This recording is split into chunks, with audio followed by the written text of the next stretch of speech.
Olá, boa noite.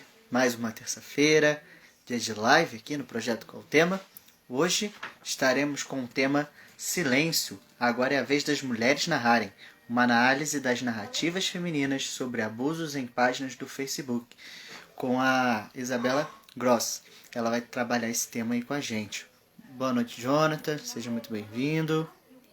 Esperar aí os nossos convidados, a nossa convidada chegar, as pessoas entrarem na live, né? Deixa eu dar início então a mais esse bate-papo aí, mais uma pesquisa incrível, tema maravilhoso, adorei mesmo. Então, vou esperar aqui um pouquinho. Concluído, pessoal entrando aqui. Adoro, Boutique, Felipe, Raquel, nossa convidada. Vou fazer aqui, então, a solicitação. Letícia, Jéssica, sejam bem-vindas. Olá, Isabela. Boa noite. Tudo bem? Tudo bem, e você? Tô bem. Tá me ouvindo direitinho? Tô te ouvindo direitinho. Você tá me ouvindo? Tô. Então tá bom. Primeiramente, queria te agradecer, né? Ter topado participar do projeto, topado compartilhar conosco aqui a sua pesquisa. Eu que agradeço pelo convite, porque eu sempre acompanhei, né, o projeto e eu acho essa iniciativa muito boa, porque eu penso que esse tipo de pesquisa não tem que ficar restringido somente ao ambiente acadêmico, né? Sim. Tem que atingir o máximo de pessoas possíveis. Então, estou muito feliz de estar participando, por você ter me convidado. Muito obrigada. Eu que estou feliz, né, por ter a tua pesquisa aqui divulgada, né? E ainda mais que você gostou do projeto, né? O intuito é esse mesmo, né? De levar as pesquisas além da universidade. Agradeço a todos que estão entrando aí.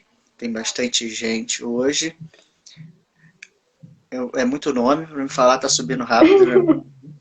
Mas agradeço a presença de todos. Isa, conta um pouquinho sobre você, fala um pouquinho de você pra gente. Pessoal te conhecer. Bom, gente, o meu nome é Isabela, né?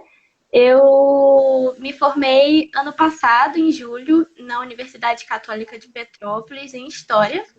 E atualmente eu faço parte da comissão editorial de uma revista da UFRJ chamada Poder e Cultura. Eu estou atuando nela como secretária-geral.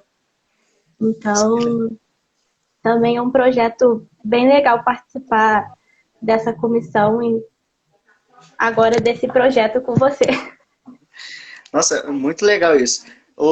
Isa, o que que te levou a fazer história? Conta pra gente. Então, eu sempre quis ser professora, né? Quando eu era criança, eu costumava colocar uns travesseiros em cima da cama, né?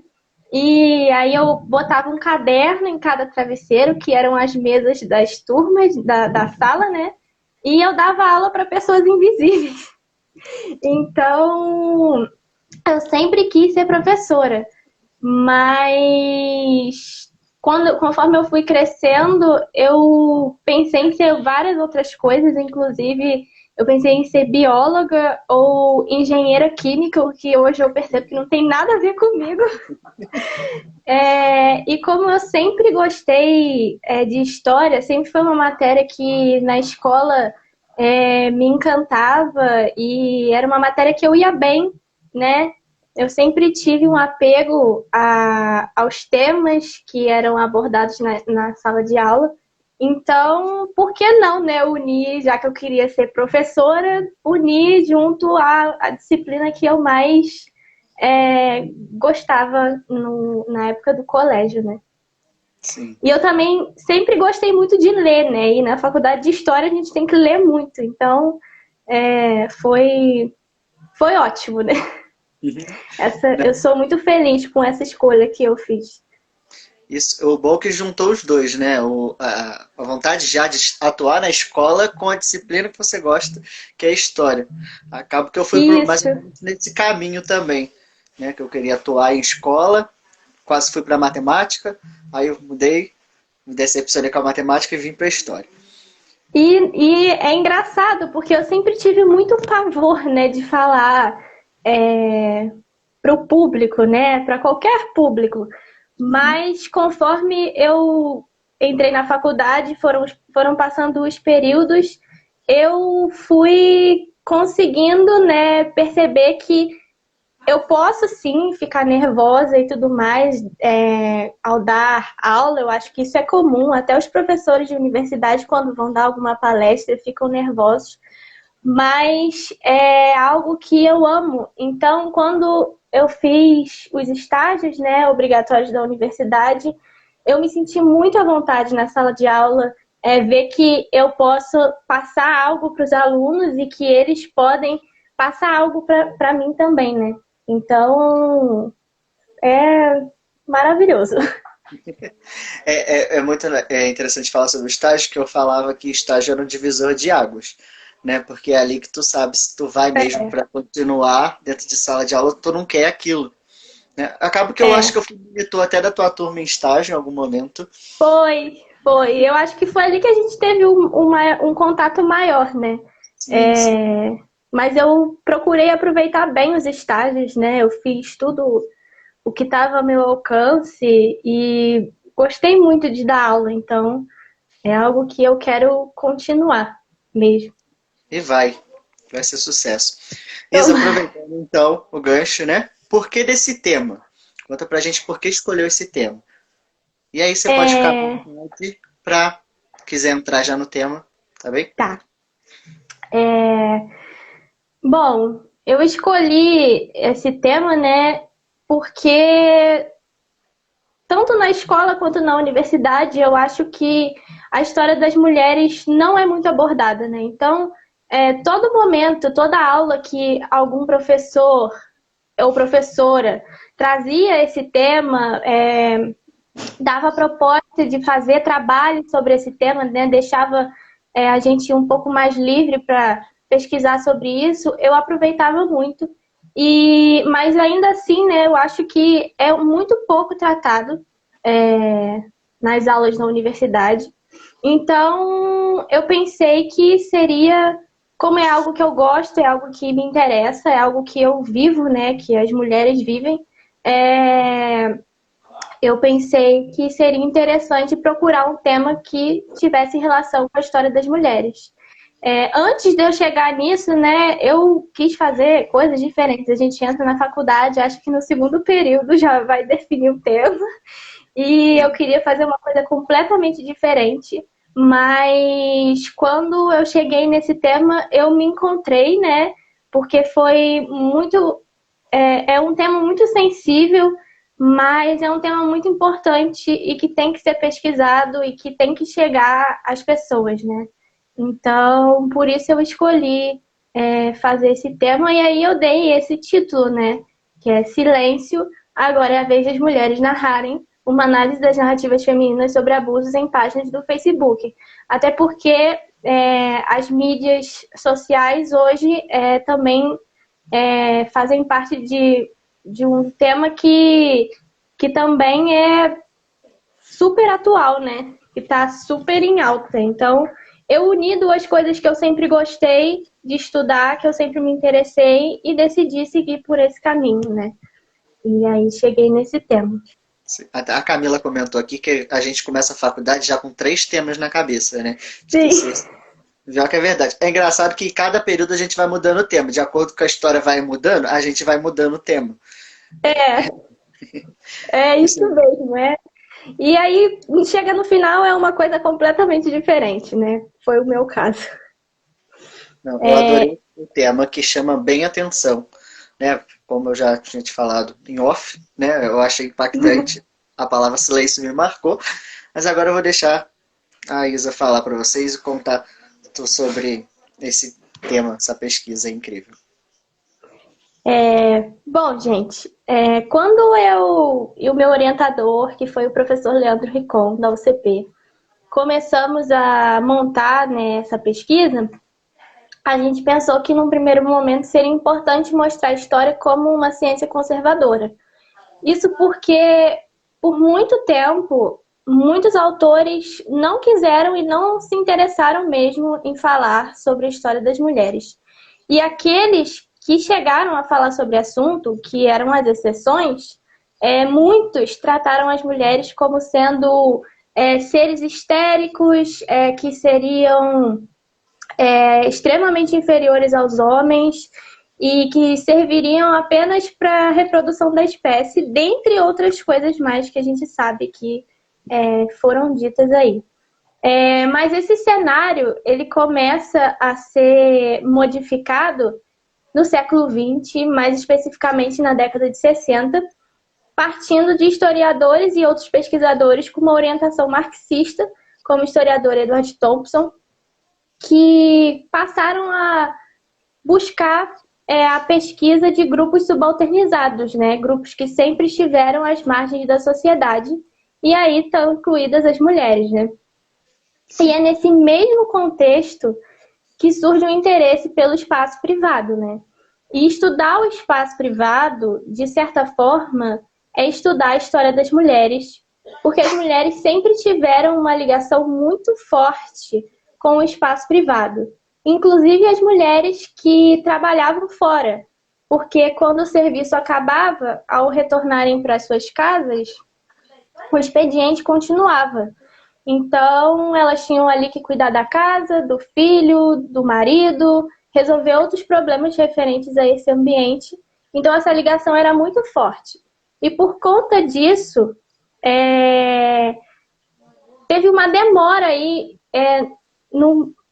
para que elas conseguissem ter um ponto de encontro delas, né? Onde elas se sentissem confortáveis para compartilhar suas histórias e as suas experiências. Isso porque, se no espaço público, numa sociedade patriarcal, a palavra final era e ainda é, em muitas ocasiões, do homem, no espaço privado, embora a mulher, sim, tivesse certa autonomia e certa liberdade dentro desse ambiente, a palavra final também era do homem. Então, mesmo que essas mulheres convidassem suas colegas para irem nas suas casas e fazerem algumas coisas ali, elas não se sentiam confortáveis o suficiente para compartilhar suas experiências entre si, incluindo experiências que falassem sobre abusos, né? Às vezes cometidos pelos seus maridos, por algum outro parente ou por desconhecidos, muitas vezes por medo, né, do que falar sobre esse assunto poderia acarretar, né? Ainda mais com a presença masculina dentro de casa. E muitas vezes por vergonha, né, do ocorrido. E muitas também, né, tem casos que não sabiam que estavam passando por esse tipo de situação. Então, não havia essa troca expressiva, né, ainda. E essa ligação forte com o espaço privado muitas vezes faz com que a gente acredite que as mulheres não ocupavam nenhum espaço público, né? Eu, por muito tempo, antes de entrar na faculdade, pensava que antes as mulheres não ocupavam nada, né? Mas isso é uma questão que a historiadora francesa Michelle Perrault bate muito na tecla nas suas obras, nos seus textos, porque ela dá vários exemplos de espaços públicos que as mulheres ocupavam, frequentando e tudo mais. E para essa pesquisa, né, eu separei 2 que eu achei que são mais expressivos dos exemplos. E o primeiro são as fábricas, né, dali do século XIX para o século XX, onde as mulheres trabalhavam, estavam ali promovendo greves e clamando por mudanças que as favorecessem no ambiente do trabalho. E elas estabeleciam laços ali, elas formavam amizades e tudo mais, e compartilhavam essas experiências. Mas a demanda de uma fábrica nessa época, né, era enorme. Então elas não tinham um tempo muito grande para ter esse compartilhamento de experiências e essa criação de laços. E a gente vê que no outro exemplo que foi separado, que são os lavadouros, essa relação era muito maior, né?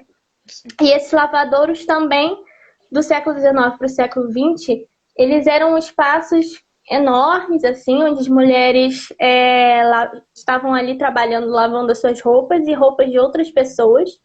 E ali elas estabeleciam relações mais fortes, elas tinham mais tempo, porque era um trabalho que não demandava tanto quanto um trabalho da fábrica. Então elas conseguiam ali trocar mais entre elas e se protegiam de pessoas que poderiam chegar ali e querer causar algum mal para algumas das mulheres que estavam nesses lavadouros. E essa união era tão forte que muitas vezes as autoridades elas tentaram fechar, né, esses lavadouros, porque tinham medo dessa união, né?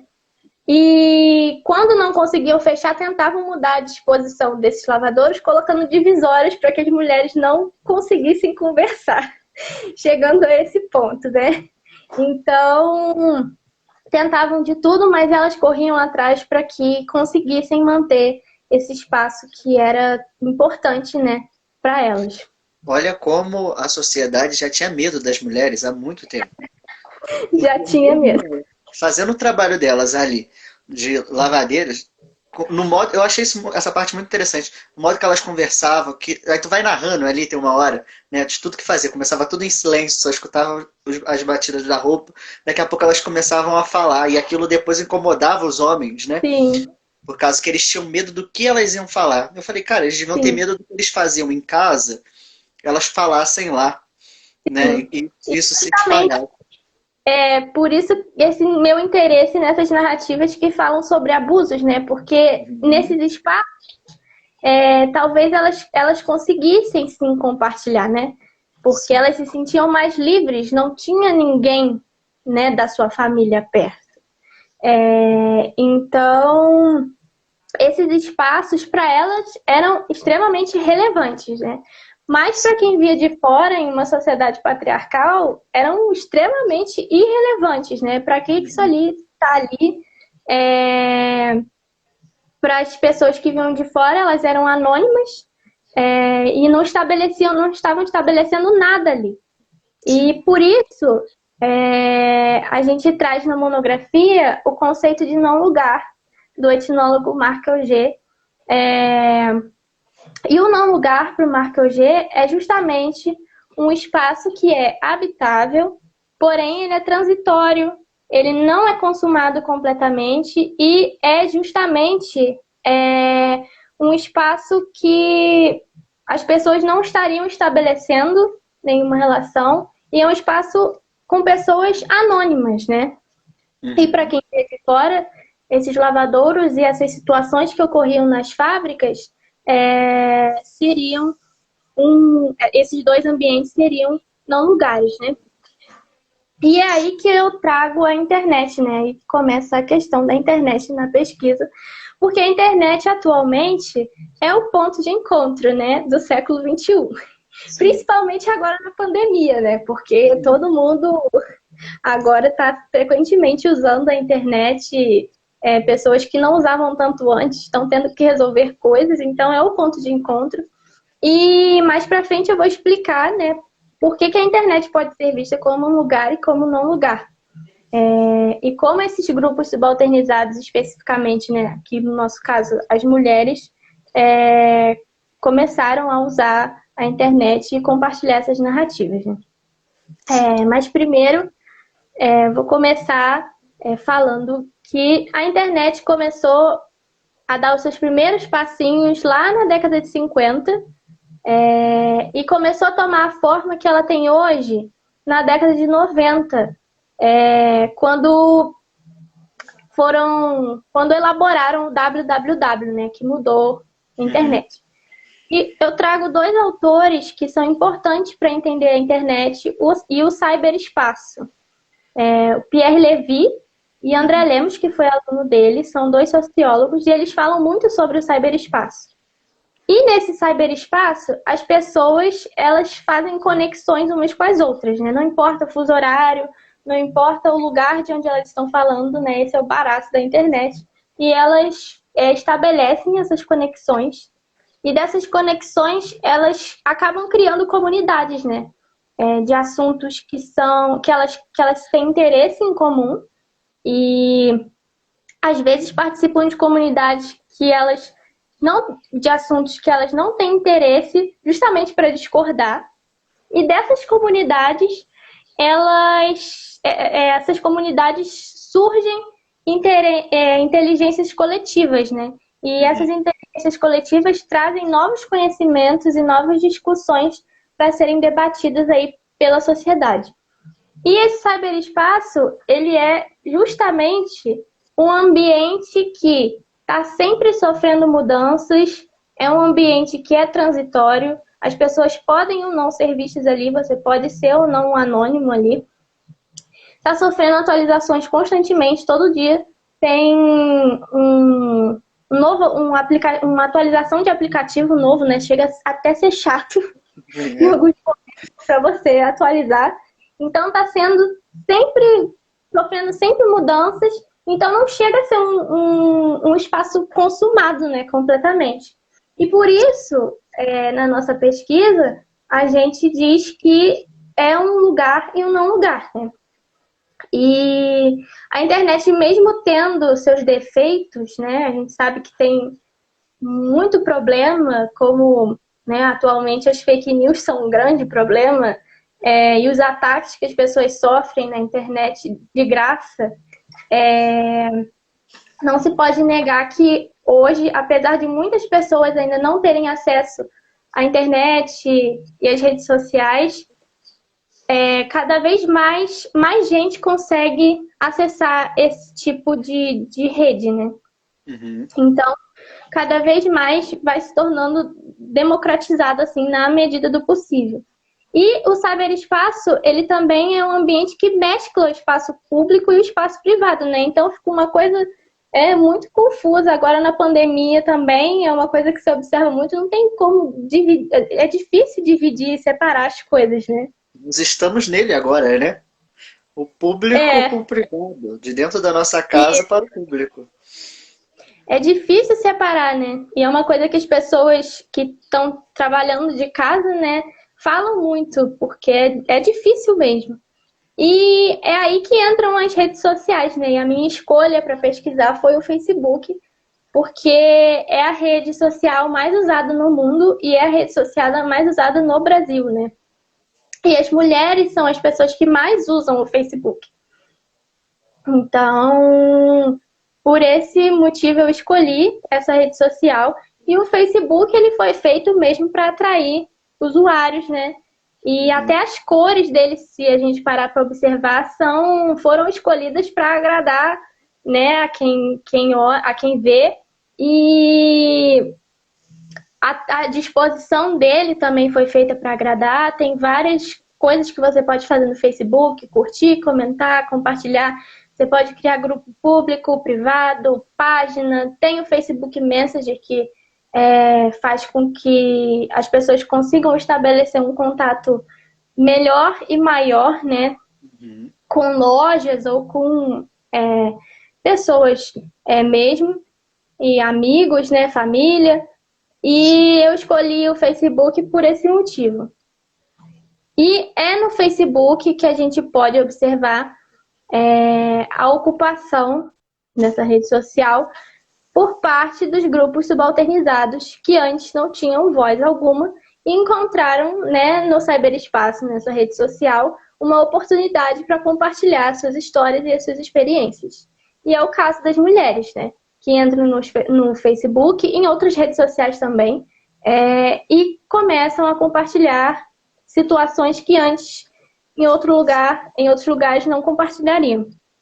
E aí começam a criar páginas, grupos. A minha opção para estudar foram as páginas do Facebook, que são criadas por mulheres, para mulheres e sobre mulheres. E nessas páginas, a gente encontra uma grande quantidade de narrativas que estão relatando abusos que essas mulheres sofreram ou estão sofrendo, né? E isso ajuda muito no reconhecimento delas, no reconhecimento da dor do outro, ajuda a perceber que elas não estão sozinhas. E como eu falei lá no início, né, às vezes por medo, as mulheres não conseguem falar sobre esse assunto, às vezes por vergonha também não falam. E muitas mulheres que não podem não saber que estão passando por isso, ao terem contato com esse tipo de relato, elas percebem, né, pelo que estão passando. Então também é um tipo de ajuda, né? As mulheres que não têm noção do que está acontecendo na vida delas. E aí é importante trazer algumas informações, porque o Brasil é um país muito violento, né? Com os grupos subalternizados, principalmente. E o Brasil, ele infelizmente ocupa o 5º lugar no ranking de feminicídio. A maior parte dessas mulheres que morrem são mulheres negras. E também é importante trazer a informação, né? E acho que isso tem que ser cada vez mais falado. O Brasil é o país que mais mata pessoas trans no mundo, incluindo as mulheres trans, né? Então a gente tem aí problemas que têm que ser resolvidos, né? Não vão ser resolvidos amanhã, mas essa violência, né, que tem aqui no nosso país contra as mulheres é preocupante. E conforme essas mulheres no Facebook vão tendo contato com esse tipo de narrativa, o algoritmo do Facebook faz com que cada vez mais esse assunto apareça, né? Então, elas vão tendo esse contato maior com esses relatos de abuso e vão se unindo mesmo, né? Tentando se ajudar da maneira que podem. E é aí que entra a análise das narrativas, né? E para analisar as narrativas que a gente pegou para o trabalho, né? O meu orientador, a gente escolheu 2 autores, né? Walter Benjamin e Michel Foucault. Eles são autores bem distantes, né? Quando o Leandro propôs isso para mim, eu fiquei meio apavorada, porque eram autores que na época eu tinha bastante dificuldade, né? E eles são bem distantes, mas é possível usá-los juntos. Primeiro porque eles falam de pessoas, né? Uhum. Então, isso já possibilita. E a outra questão, embora Walter Benjamin fale de narrativa e Michel Foucault fale de discurso, eles falam que a narrativa e o discurso têm que estar carregados de experiências, né? E é de experiência que a minha pesquisa fala, né? Então é possível utilizar os dois nessa parte do trabalho.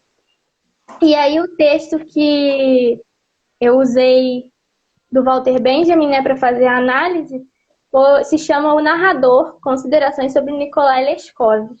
Eu gostei muito desse texto comparado com um outro texto que eu tinha lido dele antes, que me deixou meio apavorada. Mas nesse texto, Benjamin deixa explícito a preocupação dele com a questão de as pessoas não estarem mais conseguindo, ao serem perguntadas, narrar experiências. Estavam com essa dificuldade. E para o Benjamin é crucial o uso de narrativas, porque quando as pessoas narram, outras que estão ouvindo dessa narrativa vão tirar algum ensinamento, vão refletir, vão ter algum tipo de reflexão. Então, para ele era muito importante que as narrativas não morressem, né? E gerassem algum sentimento. E ele fala muito nesse texto do sentimento de espanto, né? E é um sentimento que mais pra frente, quando for ler as narrativas, a gente vai ver que causa quando a gente lê uma narrativa de uma mulher que sofreu algum tipo de abuso. Então, Essa era a preocupação dele, e na internet hoje as narrativas estão bem presentes, né? Principalmente no caso que eu observo, as narrativas que tratam desse assunto tão delicado. E o Michel Foucault, o texto que eu usei dele foi A Ordem do Discurso, que foi uma aula inaugural que ele deu no Collège de France. E o Foucault, nesse texto, ele fala sobre o discurso que seria moldado por procedimentos internos e procedimentos excludentes. Isso faz a gente entender bem as narrativas, né, que foram analisadas aqui. Os procedimentos internos cabem dois, para falar aqui, que são compostos pelo autor e o comentário. O autor nada mais é do que a conjuntura ao redor do que é falado pela pessoa, e essa conjuntura vai mostrar por que tal coisa é dita de um jeito e não de outro. E o comentário eu falo uma coisa e você, Matheus, vai pegar o que eu falei e vai adicionar algo novo ao que foi dito anteriormente. E os procedimentos excludentes para o Foucault ele fala que nem todo mundo fala de tudo, né? Nem todo mundo vai falar de todas as coisas. E isso é explicado pelas situações às quais as pessoas são expostas, né? E pelo lugar de onde ela está falando. E o que vai ser dito, né? Pode ou não ser legitimado, né? Ainda tem isso nesse procedimento excludente. E para o Foucault, né? Esses discursos, né? O que é dito pelas pessoas tem que partir de experiências também, e quem ouve vai tirar alguma coisa dali, né? Alguma reflexão, algum ensinamento, e enfim. E aí que entra, né, as 2 páginas do Facebook que eu analisei. De cada página eu analisei 2 postagens, né? E de cada postagem eu analisei 2 comentários. Só um instante isso, só para te dar uma respirada também. Acho interessante uma parte que fala do Foucault, né? Que nem todo mundo pode falar de tudo, né? Porque às vezes isso está acontecendo muito atualmente, né? Todo mundo acha que pode falar de tal situação, mesmo não estando naquela situação, mesmo não estando naquele espaço, né? Muita gente vê também sobre o que está acontecendo no país, né? A política, a economia, a educação, né? Todo mundo se acha meio professor, se acha meio economista, né? E dá uns palpites aí que acaba gerando coisas que a gente vê no nosso dia a dia aí. Né? E a maneira como é dito também, né? A maneira como as pessoas andam tratando o outro na internet, né? Como se o outro não tivesse sentimentos, né? Então, o outro tá ali se expondo, eu posso falar para ele o que eu quiser, do jeito que eu quiser, né? Então, é bem complicado, né? Foi o que eu falei, tem pontos positivos e tem também alguns pontos negativos, né? Infelizmente. Sim. Mas aí, as 2 páginas, né, que eu analisei foram as seguintes. A primeira foi a página do Vamos Juntas, que foi criada em 2015 por uma mulher. Em 2 semanas atingiu 100 mil curtidas, mais de 100 mil curtidas, né? O que é um número bem grande para uma página que tinha sido criada, né, em pouco tempo. E esse movimento, promovido por essa página, ficou muito famoso na época, porque ele dizia que a criadora pedia incentivava que as mulheres formassem grupos para que elas pudessem andar juntas à noite, né, na rua, para que pudessem evitar de alguma maneira que algo acontecesse com elas. E esse movimento saiu, inclusive, em jornal, apareceu na televisão, então foi um movimento que ficou bem famoso na época. E aí, a postagem que eu separei, né, das 2 dessa página, era uma postagem de 2018, que pedia era um texto só e pedia para que as mulheres que se sentissem confortáveis compartilhassem seus relatos de abuso, para que, se outras mulheres estivessem passando pela mesma situação e tivessem vergonha, medo, ou às vezes se não soubessem, né, o que estava acontecendo, né, tivesse ali um estalo, que elas pudessem ter um estalo com esses relatos, com essas narrativas que seriam expostas nessa postagem. E aí eu vou ler agora aqui, eu separei uma narrativa, né, para ler, e aí eu vou começar aqui. Na adolescência, eu sofri violência sexual e só fui ter essa percepção anos depois.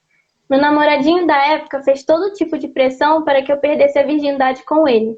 Não teve violência física direta, mas teve muitos mecanismos de coerção, incluindo chantagens, manipulação e tortura psicológica. Foram 3 meses de intenso sofrimento interno para mim, até que eu cedi não por ter desejo sexual por ele, mas sim... Peraí, gente, que meu computador desligou aqui um minuto. Até que cedi por não por ter desejo sexual por ele, mas sim por me sentir obrigada a isso. E foi horrível. Após isso, fiquei mais alguns meses em um namoro tóxico até que acabou. Me culpei por muitos anos. Infelizmente, esse não é o único assédio que sofri, nem o único episódio de violência da minha vida. Mas escolhi compartilhar a viagem para que outras moças possam pensar em algumas atitudes masculinas, que algumas atitudes masculinas são violentas sim. Mas jamais esqueçam que é possível superar. Estou disponível para conversar com quem precisa. Então a gente, né, fazendo uso ali do que Walter Benjamin, do que Michel Foucault falam, né, a gente consegue ver que ela refletiu ali sobre o que aconteceu com ela e está narrando o que aconteceu nessa postagem para que outras pessoas possam refletir sobre situações que elas podem estar passando e não estão percebendo, tanto que no final ela ainda fala, estou disponível para conversar com quem precisar, né? E isso é algo que fica claro, a questão da análise da narrativa, que causa espanto, né? A gente consegue tirar alguma reflexão e algum ensinamento disso. Então, esse comentário foi um comentário que eu tive que colocar, né, na monografia, porque achei ele bem expressivo mesmo, né? E a outra página, né, que eu escolhi é uma página que eu acho que muita gente já deve ter tido algum tipo de contato com ela, porque por conta do nome até, né? É a página Não Me Calo, foi criada em 2014 por 4 mulheres e tem mais de 1 milhão de curtidas atualmente. E é uma página que também foi responsável por alguns movimentos da internet, inclusive um movimento que ficou muito famoso alguns anos atrás, eu não me lembro corretamente agora o ano, mas eu acho que algumas pessoas vão lembrar que foi a hashtag Meu Amigo Secreto, né, que convidava mulheres que tivessem sofrido algum abuso a narrarem, né, o que ocorreu, dedicando esse texto à pessoa que causou isso, né? Falando, meu amigo secreto fez isso. Então, esse movimento foi bem famoso na época, né?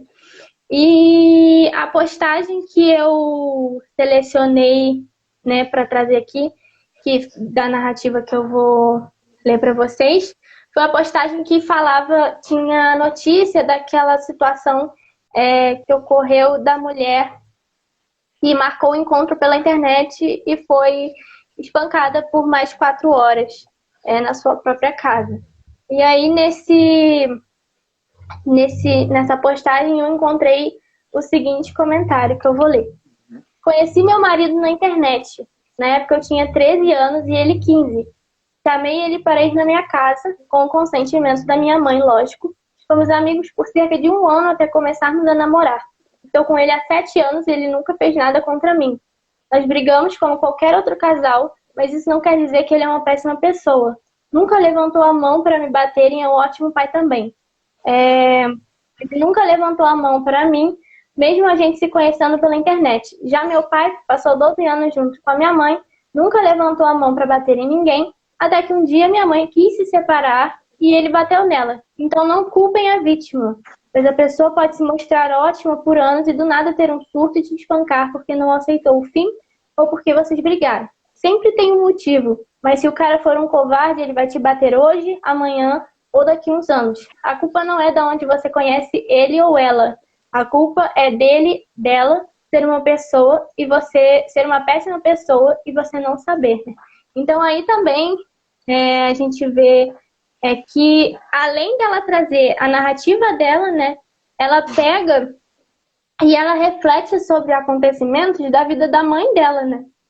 Que ela viu ou que ela ouviu, né? Então, essa questão da reflexão, de você tirar algum tipo de ensinamento dessas narrativas que você escuta, né? Tá bem presente nesse texto e ela deixa bem claro ali, né? Não culpem a vítima, né? E muitas mulheres acham que elas estão erradas, né? Em muitas situações que ocorrem com elas, sendo que não estão, né?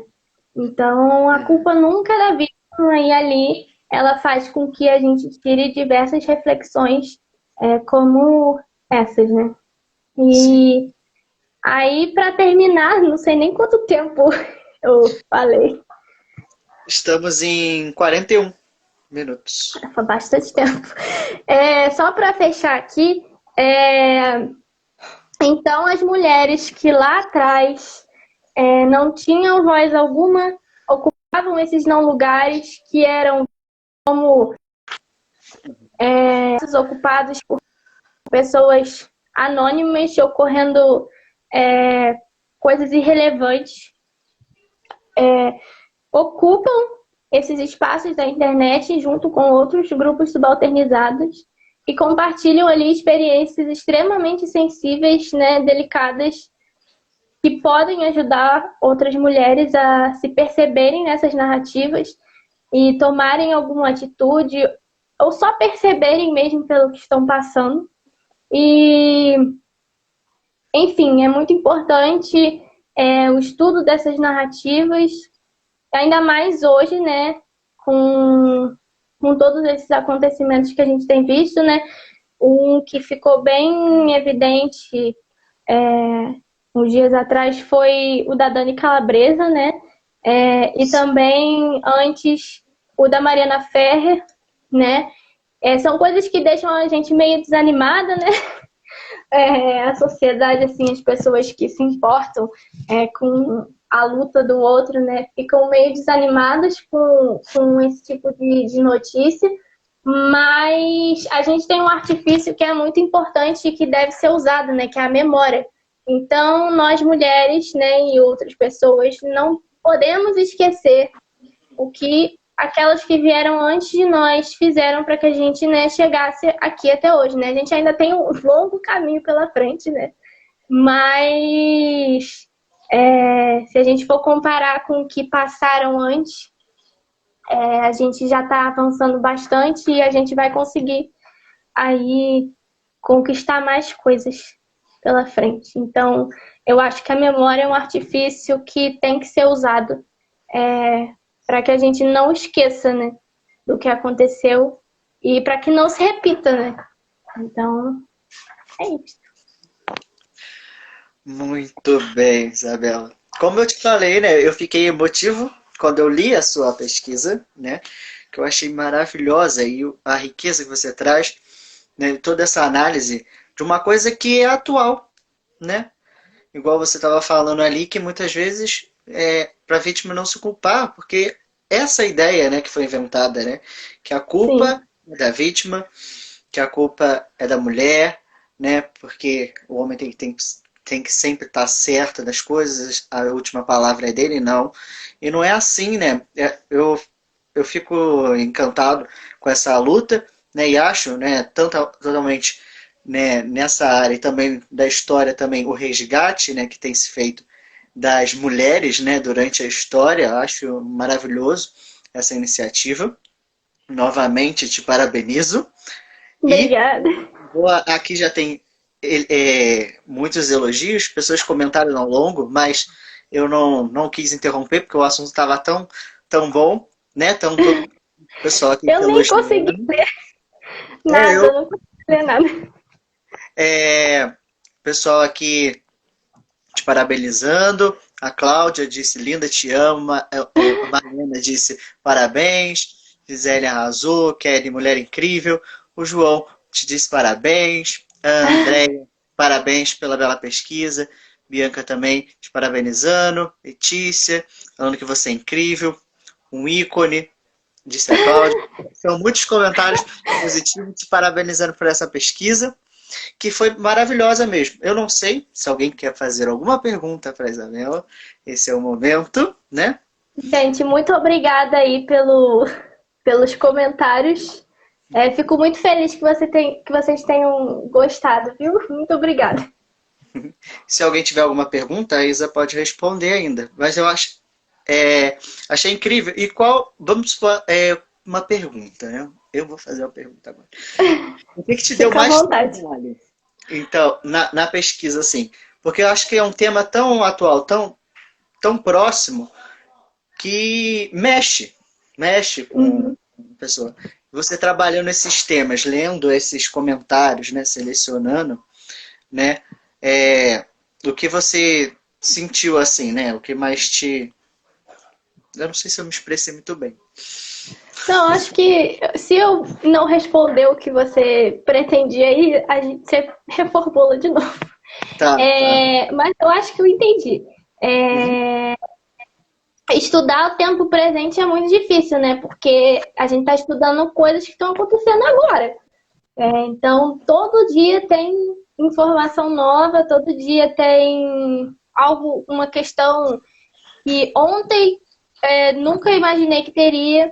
E estudar essas narrativas, né? Sendo mulher, uma pessoa que está suscetível a esse tipo de situação, é, é difícil, né? É difícil porque são narrativas vivas, né? São narrativas cheias de riquíssimas, e narrativas muito sensíveis. Então, para selecionar foi difícil. Se eu pudesse colocar todas, né?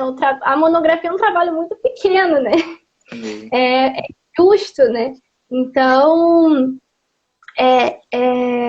eu me senti assim honrada de poder estar estudando e poder estar estudando esse tipo de tema, né? E Sim. poder estar trazendo essas narrativas, né, da melhor maneira que eu pude para a academia, mas também, né, para esse tipo de projeto, né? Porque, como eu falei, não acho que os trabalhos acadêmicos têm que ficar ali só no ambiente da universidade. Então, foi difícil, mas foi um trabalho com o qual eu fiquei muito feliz de ter realizado. Então, Juntando duas perguntas já aqui que tem mais ou menos o mesmo conteúdo. A Carol Cardoso e o Ramon Soares diz, né, que se você pretende dar continuidade à pesquisa, quem sabe levar o tema para uma pós. eu pretendo sim, né? O meu maior sonho atualmente é fazer o mestrado. E não sei mais se vou fazer o mestrado em História, mas na pesquisa eu vou dar continuidade a essa pesquisa. Porém, eu vou abandonar o Facebook. Foi bom o nosso relacionamento, mas eu tenho visto movimentos muito grandes em outras redes sociais, como o Twitter e o Instagram. Então, eu acho que eu vou migrar para essas outras redes sociais, mas o trabalho com narrativas sobre abusos é algo que eu quero levar até o doutorado, se possível. Então, eu quero muito continuar nesse caminho. Sim. Acho que abriu o leque, né? Agora não mais só o Facebook, mas o Twitter, o Instagram. E como você É, ficou falando daquela do hashtag meu amigo secreto, né? No Twitter, eu acompanhei muitas histórias. No Twitter aquilo, né, teve um estouro muito grande na época. uhum. E ainda até os dias atuais ainda tem alguns relatos ainda. Mas eu acho que vai ser maravilhoso essa continuidade. E nas É, próprias notícias, né, desses casos, né, como o da Mariana Ferrer e da Dani Calabresa, a gente vai vendo comentários, né? Não precisa nem de um movimento específico, né? A gente vai vendo comentários que aparecem espontaneamente, né? Falando, poxa, eu passei por uma situação parecida, obrigada por ter compartilhado a sua experiência, e é espontâneo também, né?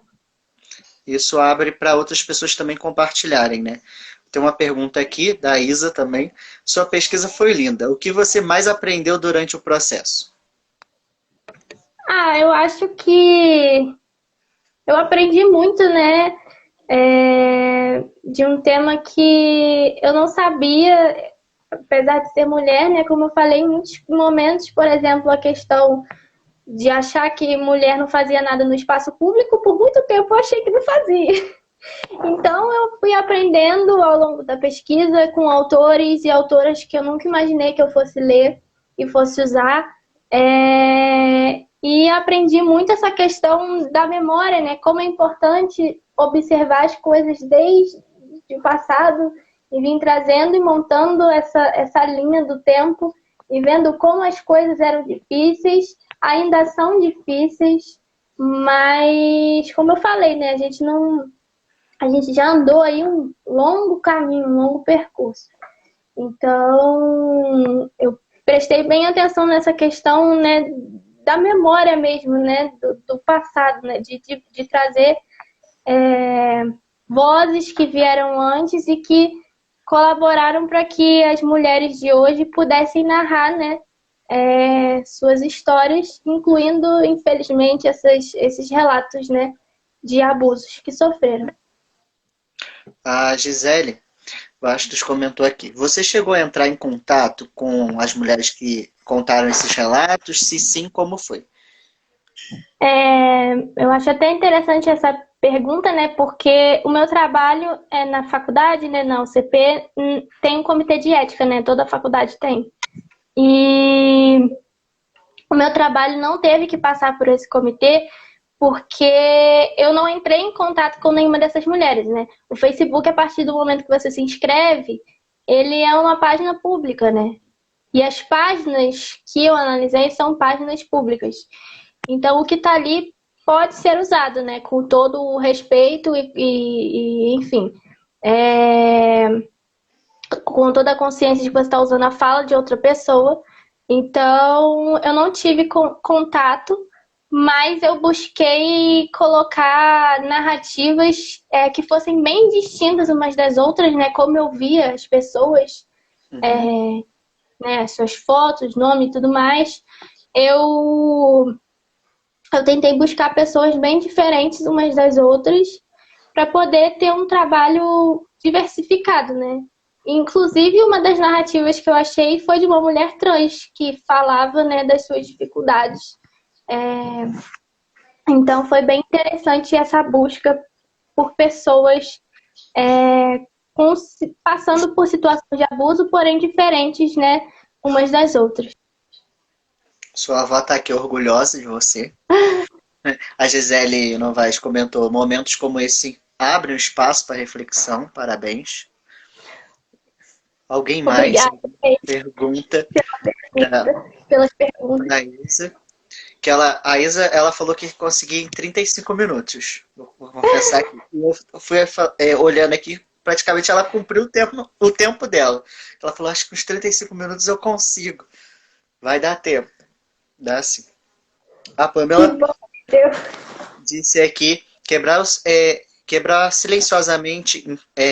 Calma aí que meu óculos já não está fazendo mais efeito. Quebrar o silenciamento imposto às mulheres é revolucionário. Você é incrível. Obrigada, amiga. Vocês todos que assistiram, né, estão aqui. Eu agradeço muito. Vocês são maravilhosos, meus amigos que entraram aí na live, minha família. Eu agradeço muito. E Matheus, eu agradeço muito a você pelo convite. Eu gostei muito de participar. Eu que agradeço, fico imensamente lisonjeado, né? Por essa pesquisa, pela pessoa que você é. Eu conheci você lá na faculdade, quando ela entrou lá, aquela menina tímida, quietinha, né?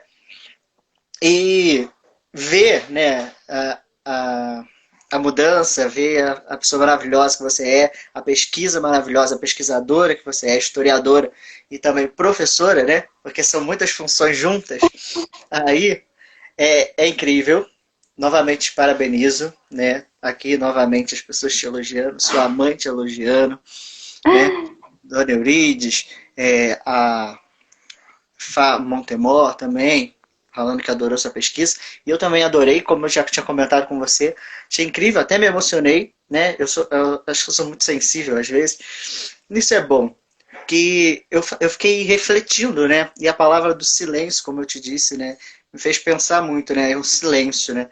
E agora, graças aos deuses, ao universo, a gente tem essa quebra, né? Desse silêncio. A gente está conseguindo, né? Sair desse silêncio, né? E essa sua Sim, pesquisa traz isso, algo muito recente, né? Essa imposição que tu faz essa trajetória toda lá de trás, né? Que as mulheres não tinham esse direito à fala também e passa a ter, né? Elas lutam pelo seu espaço. Quando eu lia a parte das fábricas, eu me lembrava também das partes das greves, aquela também, uma delas que deu o Dia das Mulheres, né? Conta de um sim. acontecimento desse. E eu achei riquíssimo, maravilhoso. Novamente, parabéns. Eu acho que foi um presente, né? Ler isso, ler a sua pesquisa. Como eu digo aqui, eu tenho aprendido muito ao longo desses. Já completa amanhã 6 meses de live. Não esperava que. 6 meses de projetos, né? Não esperava assim essa repercussão toda, mas maravilhosamente. Eu te agradeço. Sei que a Isa estava nervosa, Isa é tímida, né? Como ela disse no começo, ela tinha essa coisa de não falar muito. Hoje ela está aqui, ó, ao vivo, para a gente compartilhando essa pesquisa aí maravilhosa. Muito obrigada, Matheus, de verdade. Muito obrigada pelo convite.